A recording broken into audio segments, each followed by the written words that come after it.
ኢትዮጵያ ኣብ ትግራይ ተውዕሎ ኩናት ኣብ ትግራይ ተሓፂሩ ደው ኣይብልን ክብል ዶክተር አብርሃም ተኸስተ ገሊጹ ከም ቅድሚ ሕዚ ተማሪኹ ኣብ ኢድ ኣብ ዝወድቕ ሰብ የለን በአንቶኖቭ ተዓፅዩ ናብ አዲስ አበባ ዝውሰድ ሰብ እውን ኣይክህሉን ክብል ዝተዛረቡ ዘረባ ድማ ብድምፂ ወያነ ትግራይ ከም ዝተቀረጸ ተሓቢሩ። ኣይተ ጌታቸው ረዳ ኣብ አዲስ አበባ ንዝካየድ መድረኽ ምክክር ተጋሩ ምቅዋሙ ስዒቡ ካብ ሓለፍቲ ብልጽግና ቅሬታ በፂሕዎ። ውድብ ሕወሓት ናይ ጥፍኣት ሓይሊ እዩ ክብል ፕሬዝዳንት ክልል ሶማልያ ነቒፉ። ነፋሪት ኩናት ኣሜሪካ ኣብ ሰማይ ኢራን ተወቂዓ ከም ዝወደቐት ተገሊጹ። ኢራን ድማ ኣብራሪዛ ነፋሪት ዝረኸበ $60,000 ከም እትኸፍል ኣዊጃ። ናይ ፈረንሳይ መርከብ ድሕር ምጅማር ኩናት ኢራን ንፈለማ እዋን ብወሽመጥ ሃርሙዝ ሓሊፋ። ሰላም ጥዕና ይሃበለይ ተኸታተልቲ ትግርኛ ዜና ነዚ ሰዓት ዝሓዝናዮም ዜናታት ብቐንዲ ነጥብታት ፈሊምናዮ ኣለና። ንሰናይ ምክትታልኩም ብክብሪ ብምዕዳም ናብ ዝርዝሮም ክነስክረኩም።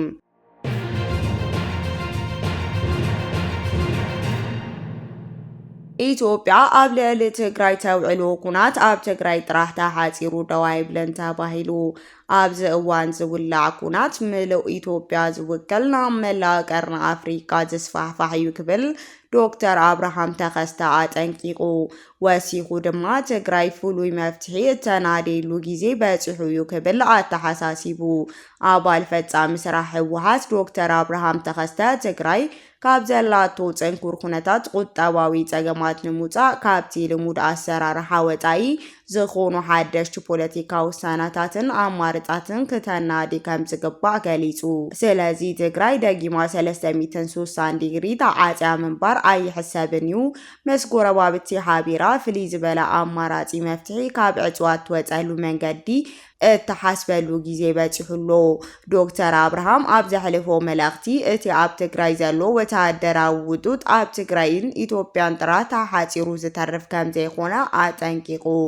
እቲ ኩናት ሙሉእ ኢትዮጵያ ዝውክል ንመላእ ቀርኒ ኣፍሪካ ዝስፋሕፋሕ እዩ ዝበለ እቲ በዓል ስልጣን እቲ ፀገም ክሳብ ቀይሕ ባሕሪ ክበፅሕ ዝኽእል ዓብይ ስጋኣት ምዃኑ ሓቢሩ። ከም መብርሂ ዶክተር አብርሃም መንግስቲ ኢትዮጵያ ዝተኸሉ ናይ ወፃኢ ጉዳይ ፖሊሲ ምስ ኩለን ጎረባብቲ ሃገራት ኤርትራን፣ ሱዳንን፣ ሶማልያን፣ ጅቡቲን ምስሓብ ዝፈጠረ ብምዃን እዘን ሃገራት ነተን ኩነታት ከም ብሄራዊ ሓደጋ ይሪኦ ከም ዘለዋ ገሊጹ። ትግራይ ካብቲ ምስ ማእኸላይ ተፈጢሩ ዘሎ ተነፅሉ ቁጠባዊ ዕፅዋ ንምውፃእ ናብ ጎረባብቲ ህዝብታት ሃገራዊ ገፃ ክትጥምት ከም ዝግባእ ዶክተር አብርሃም ኣስሚሩሉ ኣሎ። ምስ ጎረባብቲ ዘሎ ርክብ ምትእምማን እንዳጎልበተ ይኸድ ከም ዘሎ ብምሕባር ካብቶም ዘጋጠሙ ዘለዎ ሓበራዊ ስጋት ንምክልኻል ብሓባር ምስራሕ ኣድላይ ምዃኑ ገሊጹ። በተዛማዲ ድምፂ ወያነ ትግራይ ናይ ዶክተር አብርሃም ተኸስተ ኣዘራራብ ክፋል ቃለ መሕተት ካብ ዩቲዩብ ትሪም ገይሩ ኣውፂኡ ከም ዘሎ ተገሊጹ። ኣባል ፈጻሚ ስራሕ ሕወሓት ዝኾነ ዶክተር አብርሃም ተኸስተ ኣብ ቃለ መሕተቱ ከም ቅድሚ ሕዚ ተማሪኹ ኣብ ኢድ ዝወድቕ ሰብ የለን በአንቶኖቭ ተፃዒኑ ናብ ኣዲስ አበባ ዝውሰድ ሰብ እውን ኣይክህሉን ክብል ተዛሪቡ ነይሩ። ነዚ ስዒቡ ካብ ተጠቀምቲ ማሕበራዊ ሚድያ ብዙሕ ነቐፌታ ድሕሪ ምምፅኡ ነዚ መደረ እዚ ዝሓሸ ናይ 40 ሰከንድ ክፋል ካብ ቃለ መሕተት ትሪም ተገይሩ ኣብ ኦንላይን እንዳሃለወ ኢድት ተገይሩ ንክወፅእ ተገይሩሎ።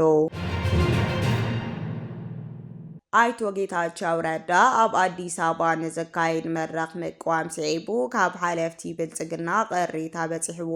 ኮሚሽን ሃገራዊ ምክክር ኢትዮጵያ ካብ መጋቢት 23 ክሳብ 25 2018 ዓመተ ምህረት ኣብ አዲስ አበባ ዘካይዶ ቀዳማይ ዙር ናይ ክልል ትግራይ አጀንዳ ምእካብ መድረኽ ምዝዛሙ ካብ ተሳተፍቲ አጀንዳ ከም ዝተቀበለ ኣፍሊጡሎ። ኣብዚ መድረኽ ልዕሊ 700 ተሳተፍቲ ክርከቡ ከለው ካብ ትግራይ ድማ ልዕሊ 300 ተሳተፍቲ ከም ዝተረኸቡ ተገሊጹ ነበር። ፕሬዝዳንት ጊዜያዊ ምምሕዳር ትግራይ ኣቶ ጌታቸው ረዳ እቲ ዘተ ኣብ አዲስ አበባ ምክያዱ ንህዝቢ ትግራይ ኣይውክልን ኣብ ውሽጢ ክልል ክካየድ ነይርዎ ብምባል ተቃውሞ ገሊጹ ነይሩ። በተመሳሳሊ ድማ ምክትል ፕሬዝዳንት አይተ አማኑኤል አሰፋ ነቲ መድረኽ ክልላዊ መንነቶም ናይ ምምዛዕ ውዲት ክብል ገሊጽዎ ነይሩ። ኮሚሽነር እቲ መድረኽ ምክክር ዝኾነ መላኩ ወልደ ማርያም ኣብ ዝሃቦ ምላሽ አይተ ጌታቸው ረዳ ነቲ ሕቶ ምልዓሉ ከም ዘገረሞ ገሊጹ። እዚ ጌታቸው ረዳ ዝበሎ ዘረባ ንሱ ኣብ ስልጣን ኣብ ዝነበረሉ ግዜ ኣይገብሮን ክብሉ ድማ ተሓታቲ ገይሮምዎ ኣለዉ። ኮሚሽነር መላኩ ከም ዝበሉ ኣብ ካልኦት ክልላት ምምሕዳራትን ባዕሎም መድረኻት እንዳመቻቸው ክሰርሑ ከለዉ ኣብ ትግራይ ግን ዝተጻሕፈ ደብዳቤ እውን ወግዓዊ ምላሽ ኣይተውሃበን ኢሉ። ድሕሪ ኣቶ ጌታቸው ረዳ ስልጣን ዝተረከበ ሌተናል ጀነራል ታደሰ ወረደ እቲ መስርሕ ከሳልጡ ቃል ኣትዮም ነይሮም። ኣብ መወዳእታ ኣብ 5 ዞባታት ክትሰርሑ ትኽእሉ ኢኹም ምስተባሃለ ሰብ ሞያ ኮሚሽን ናብ ትግራይ ከይዶም ን10 መዓልትታት መደብ ከውፅኡ ጸኒሖም እዮም። ይኹን እምበር ብህጻጽ ጥሜት ተኸሲቱ ብዝብል ምኽንያት ጥራይ ስራሕ ከቋረጥ ተገይሩ ክብሉ ወቂሱ። ህወሓት ህጋዊ ሰብኣውነት የብሉን እኳ እተተባሃለ ኮሚሽን ኢትዮጵያ ግን ከም ህጋዊ ኣካል ቆፂሩ ምስ ዶክተር ደብረጽዮን ገብረ ሚካኤል ተዘራሪቡ መንባሩ ኮሚሽነሩ ገሊጹ። እቲ ናይ ኣዲስ አበባ መድረኽ ህወሓት ዘልዕሉ ሕቶ ትግበራዊ ውዕል ፕሪቶርያ ተመዛበልቲ ዕፅዋን ከም ዝተልዓሉ ዝጠቐሰ ኮሚሽነር መላኩ ነዚ ጉዳይ ምስ መንግስቲ ፌደራል ከም ዝዘራረቡሉ ሓቢሩ። ፌደራል መንግስቲ ኩሉ ክገብሮ ዝግበአኒ ገይረ እየ ጸገም ዘሎ ምስ ህወሓት እዩ ይብል። ህወሓት ድማ ጸገም ምስ ፌደራል እዩ ይብል ብምባል እቲ ምስሓብ ከም ዝቐጸለ ገሊጹ። ኣብ መወዳእታ እቲ ኮሚሽነር መላኩ በቲ ሓደ ገጽ ኣይተኣቱን ኢልካ ከልኺልካ በቲ ካሊእ ገጽ ድማ ምክክር ንህዝቢ ትግራይ ኣይውክልን ኢልካ መግለፂ ምውፃእ ኣገባብ ከም ዘይኮነ ብምጥቃስ ነቲ ኣመራርሓ ትግራይ መግለፂኡ ነቒፍዎ። መድረኽ ፖለቲካዊ ውድባት ትግራይ መንግስቲ ኢትዮጵያ ምስ ኮሚሽን ሃገራዊ ምክክር ብምዃን ኣብ ኣዲስ አበባ ዘካይዶ ዘሎ መድረኽ ንህዝቢ ዘይውክል ብምባል ኮኒንዎ። ብኣርባዕተ ውድባት ትግራይ ዝተመስረተ መድረኽ ፖለቲካዊ ውድባት ትግራይ ሎሚ ኣብ ዘውፅኦ መግለፂ መንግስቲ ኢትዮጵያ ኣብ ክንዲ ውዕል ፕሪቶርያ ብምትግባር ኩለ መዳያዊ ሰላም ምርግጋዕ ንምፍጣር ዝቃለስ ትግራይ መኺራ ብዝብል ሽም ኮሚሽን ምክክር ኢትዮጵያ ውክልና ህዝቢ ትግራይ ዘይብሎም ኣካላትን ኣተኣኻኺቡ ዘይተዓደነ ስልጣን ናይ ምስሓብ ሸውሃት ከረጋግጽ ይሰርሓሉ ኢሉ። እዚ ምክክር ህዝቢ ትግራይ ዘይተወከለትሉን ዘይፈልጦን እዩ ዝበለ እቲ መግለፂ ህዝባዊ ምክክር ወይዘተ ኣብ ግልጽነትን ቅንዕናን ተሳትፎ ኩሉ ዝምልከቱ ኣካል ዘይተመስረተ እንተኾይኑ ሹማዊ መማልእ ክኸውን እንተዘይኮይኑ ከም ዘይዕወት ፍሉጥ እዩ ዝብል። ህዝባዊ ዘተ ክዕወት እንተኾይኑ ብዘይሻራዊ ኣካል ክምራሕ ኣለዎ። እቲ ኣብ ኣዲስ አበባ ዝግበር ዘሎ ምክክር ነዚ መሰረት መትከላት ዘተ ብፍጹም ዘየማልእ እዩ ክብል ወቂሱ። ዕላሙ ውልቃዊ ጉጅላዊ ናይ ስልጣን ድሌት ንምርጋጽ መሳርሒ ምዃን እምበር እታ ሃገር ኣታቱ ኣብ ዘላ ወጥርን ጸገምን ዘውፅእ ከም ዘይኮነ መድረኽ ፖለቲካ ውድባት ትግራይ ገሊጹ። ትግራይ ካብ ፌደሬሽን ብፖለቲካ ብኢኮኖሚም ኮነ ተባሂሉ ሙሉእ ብሙሉእ ተነፂላ እንዳሃለወት ትርጉም ዘለዎ ዘተ ክትገብር ከም ዘይትኽእል ርዱእ እዩ። ህዝቢ ትግራይ ብሰራዊት መንግስቲ ኢትዮጵያ ተኣኪበን ኣብ ሙሉእ ዕፅዋ ኣትዩ እንዳሃለወ ኣብ ኣዲስ አበባ ኣብ ስካይላይት ትግራይ ትመክር ኣላ ምባል ኣብ ከምዚ ዝበለ መሕፈሪ መድረኽ ምስታፍ ንህዝቢ ትግራይ ምልጋጽ ምዃኑ ኣረዲኡ። ትግራይ ምስ መንግስቲ ኢትዮጵያ ዝተኣሳሰረ ውዕል ፕሪቶርያ ጥራይ ስለ ዝኾነ ቀዳምነት ዝሃቦ ተግባር እዚ ውዕል እምበር እዚ ሹማዊ ዘተ ኣይኮነን ኢሉ። ትግራይ ናብ ህዝቢ ላዕላውነት ተጋሂሱ ግዛኣታ ተወሪሩ ከምኡ'ውን ልዕሊ 1 ሚልዮን ህዝቢ ተመዛበልቲ ተሰዲዶም ብኣማይት ኣሽሓት ዝቁጸሩ ድማ ኣብ ትሕቲ ወረርቲ ኣትዮም ኣብ ዝርከቡሉ እዋን ትርጉም ዘለዎ ዘተ ክግበር ኣይኽእልን ኢሉ። ስለዝኾነ መድረኽ ፖለቲካ ውድባት ትግራይ እዚ ኣብ ኣዲስ አበባ ብሽም ህዝቢ ትግራይ ዝግበር ዘሎ ሹማዊ ምክክር ብጥብቂ ኮኒንዎ። ኣብዚ እዋን ካብ ኩሉ ንላዕሊ ዝስርዑ ሕቶታት ትግራይ ሉዓላዊነት፣ ግዝኣታዊ ሓድነት ትግራይ ምርግጋጽ፣ ዝተመዛበሉ ዝተሰደዱ ወገናት ክብሮምን ድሕንነቶምን ተሓልዩ ናብ መረበቶም ምምላስ፣ ኣብ ትሕቲ ወረርቲ ዘለው ወገናት ሃራ ምውፃእ ተነቢሩሉ ዘሎ ሕሱም ዕፅዋን ከበባን በዘይ ምንም ቅድመ ኩነት ምልዓል ከምኡ'ውን መሰል ርእሰ ውሳነ ህዝቢ ትግራይ ክኽበር ምግባር ምዃኑ መድረኽ ፖለቲካ ውድባት ትግራይ ኣፍሊጡ። ስለዝኾነ መንግስቲ ኢትዮጵያ ኮሚሽን ምክክርን ካብ ከምዚ ዝበለ ዝወረደ መሕፈሪ ተግባር ወፂኦም ትኽክለኛ ሕቶ ህዝቢ ትግራይ ብምምላስ ኢትዮጵያ ካብ ዘላቶ ከቢድ ቅልውላው ኣሙፃ ሓላፍነቶም ከዋፅኡ ኣተሓሳሲቡ ኣብ ውሽጥን ኣብ ደገን ትግራዋይ ብሄራዊ ሓድነቱ ብምጥንኻር ህላወን ድሕንነትን ህዝቢ ከረጋግጽ ሉዓላውነት ትግራይ ክምለስ ተመዛበልቲ ዝተሰደዱ ናብ መረበቶም ክምለሱ ኣብ ትሕቲ ወረርቲ ዘሎ ህዝቢ ሓራ ክወፅእ ከምኡ'ውን መሰል ርእሰ ውሳነ ህዝቢ ክረጋገጽ ተመዲቡ ክቃለስ መድረኽ ፖለቲካ ውድባት ትግራይ ጻውዒት ኣቕሪቡ። መድረኽ ፖለቲካ ውድባት ትግራይ ብህዝባዊ ወያነ ሓርነት ትግራይ ባይቶና ኣክሱማይን ዋዕላን ኣሲምባን ኣብ ቀረባ ግዜ ዝተመስረተ መድረኽ እዩ። ውድብ ሕወሓት ናይ ጥፍኣት ሓይሊ እዩ ክብል ፕሬዝዳንት ሶማልያ ነቒፉ። ታሪኮም ብክህደት ዝተመልአ ሓይልታት ጥፍኣት ኣጻብዕቶም ናባና ካብ ምጥቋም ኣይቁጠቡን ክብል ፕሬዝዳንት ሙስጠፋ መሐመድ ጽሒፉ ዘሎ። ፕሬዝዳንት ክልል ሶማልያ ኣይተ ሙስጠፋ መሐመድ ሕወሓትን ደገፍቱን ኣብ ልዕሊ ኣመራርሓ እቲ ክልል ዝስንዝርዎ ዘለው ነቐፌታ ኣብ ልዕሊ ኢትዮጵያ ዝደግምዎ ዘለው ናይ ኩናት ትንኮሳ ኮኒኑ። እቲ ፕሬዝዳንት ኣብ ናይ ውልቀ ማሕበራዊ ሚድያ ዘሕለፎ መልእኽቲ ንሕወሓት ጽቡቕ ገበን ፈጺሙ ከም ተበዳሊ ኮይኑ ዝቐርብ ክብል ገሊጽዎ። ኣይተ ሙስጠፋ ኣብ መልእኽቱ እዚ ናይ ብሄራዊ ምልካዊ ጉጅለ ኣብ ናይ 27 ዓመት ጭከና ኣገዛዝኣ ንሚልዮናት ኢትዮጵያውያን ኣጽኒቱ እዩ ክብል ከሲሱ። ኣብ ክልል ሶማልያ ክሳብ ህልቂት ዘርኢ ዝበጽሕ ስልታዊ ናይ ሰብኣዊ መሰላት ጥሕሰት ዝፈጸመ ከምኡ'ውን ቅድሚ 5 ዓመት ንጹሃን ዜጋታት ኣምሃራ ዝዘረፈን ዝደፈረን ኮይኑ ከሎ ሎሚ ብዘይ ዝኾነ ህፍረት ወይ ጣህሳ ብዛዕባ ጥፍኣት ዘርኢ ትግራይ ደጋጊሙ ይዛረባሉ ክብል እቲ ፕሬዝዳንት ጽሒፉ።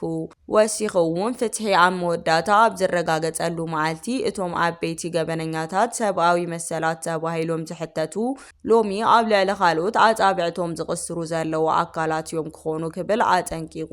ቅድሚ መግለጺ እቶም ፕሬዝዳንት መንግስቲ ክልል ሶማልያ ኣብ ዘውፅኦ መግለጺ እቶም ንክልል ሶማልያ ብስም ምጥፋእ ዝኸሱ ዘለዉ ሓይልታት ሃገር ንምፍራስ ኣብ ሰሜን ክንቀሳቐሱ ከለው ክልል ሶማልያ ስለዘይተሓባበረቶም ምስ ናይ ለውጢ መንግስቲ ብምዃኑ ብቁጣዕ ዝንቀሳቐሱ ታሪኮም ብክሕደት ዝተመልአ ፀረ ኢትዮጵያ ጉጅለታት እዮም ክብል ንኣመራርሓ ሕወሓት ኮኒንዎ። ፕሬዝዳንት ቡርኪና ፋሶ ካፕቴን ኢብራሂም ትራውሬ ዲሞክራሲ ይቕተል እዩ ክብል ኣዊጁ።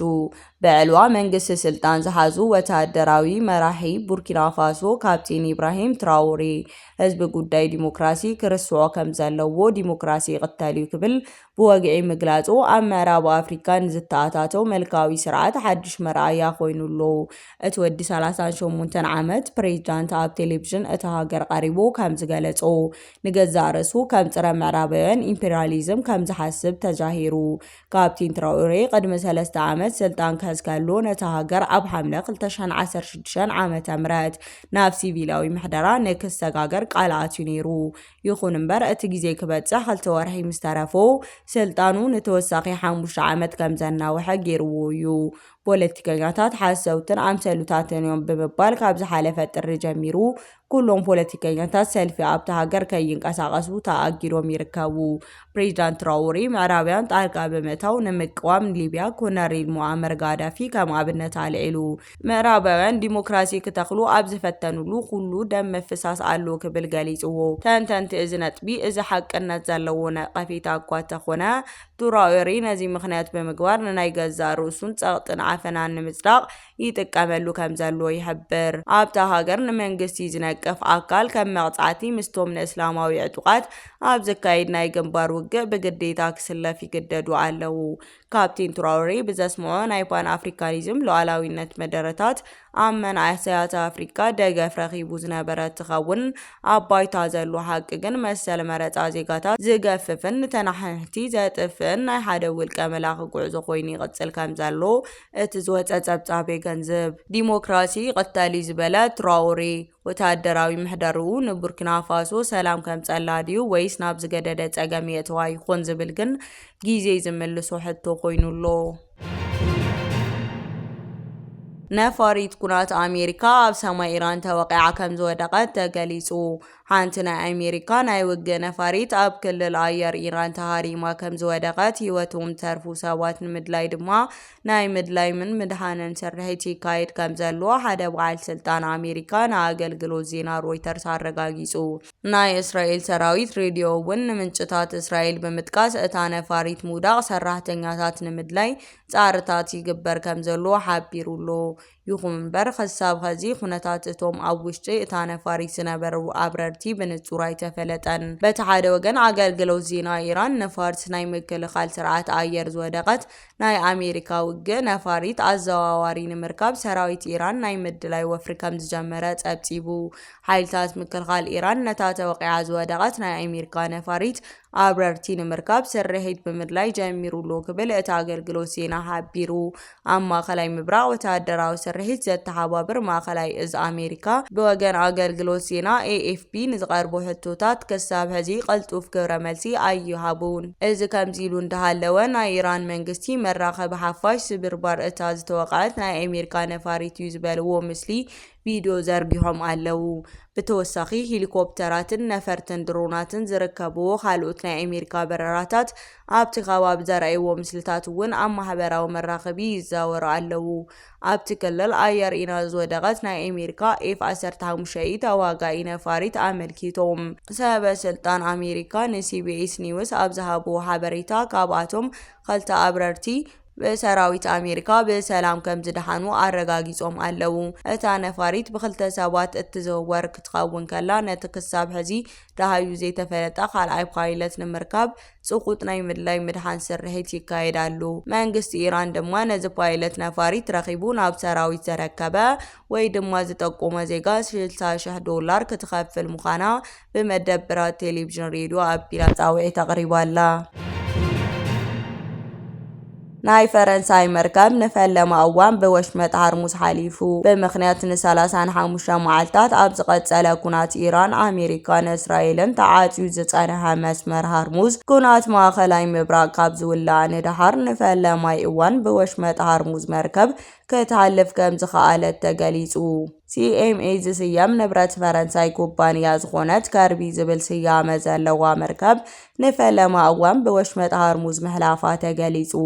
እታ መርከብ ካብ ርእሰ ከተማ ኦማን ሙስካት ብምብጋስ ብወሽመጥ ሃርሙዝ ኣቋሪጻ ካብ ወሽመጥ ባሕሪ ገልፊ ከም ዝወፀት ኣብ ጉዕዞ ኣብ ዝተገበረ ክትትል ንብረትነታ ናይ ፈረንሳይ ከም ዝኾነ ተሓቢሩ።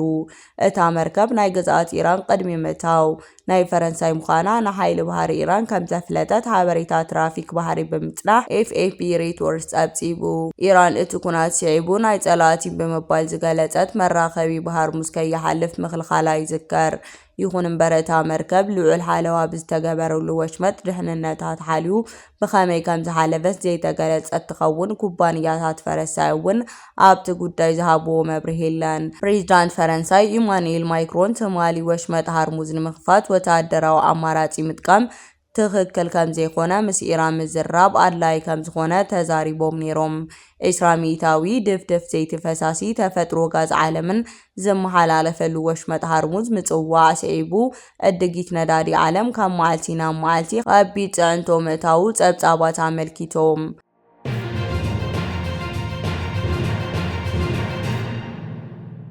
ክቡራትን ፍትዋትን ተኸታተልቲ ዜናታትና ነዚ ሰዓት ዘዳለናዮም ሓደሽቲ ምዕባለታትን እዋናዊ ሓበሬታታትን ኣብ ዝዛዚምና ኣለና። ንምክትታልኩም ነመስግን።